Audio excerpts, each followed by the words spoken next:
Ito guys, konting update lang. July 23 na, ito yung trabaho namin, oh. Sa ilalim ng tubig na ito, ito yung pipe ng waterline na nilagay namin noong last Monday. Ngayon is Wednesday. Kahapon di kami nakapagtrabaho dahil bumuhos yung malakas na ulan, no? Ito yung nangyari. Kaya dalawang submersible pump ulit yung nilagay namin. Oh, ayon pa doon. Pagkatapos dito mamaya ang gawin na lang pakanalan ko na lang dyan, oh. Hindi tayo makabakpil nito. Maliban sa basa yung pangbakpil natin. Tingnan nyo naman yung tubig guys. Abot biwang. Parang Maynila din, baha. Ay nako. Kaya iniwan namin yung tinsit na malaki dito para nakalaan talaga dito sa may pump, kasi expected namin na magulan-ulan dahil nasa weather forecast na ulan. So ganun talaga, oh. Yung weather forecast nila hindi talaga nagkamali.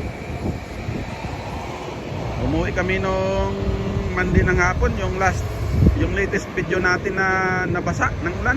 Yun, simula nung oras na yun, nung hapon na yun hanggang kahapon ng tanghali, puro ulan-ulan dito.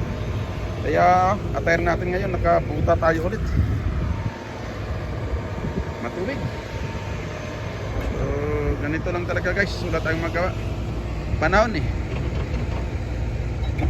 kahit dyan sa atin sa Pinas baha-baha rin yung panahon.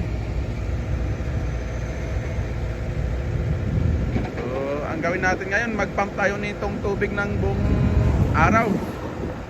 Ang tsansa natin pag lumabas si haring araw, ayan, oh.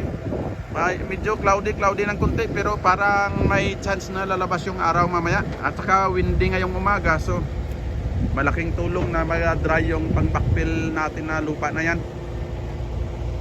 Pag na-dry yan, malaking tulong talaga sa atin. At saka pag naubos na natin yung tubig dito, bagay mabilis lang sa dalawang pump.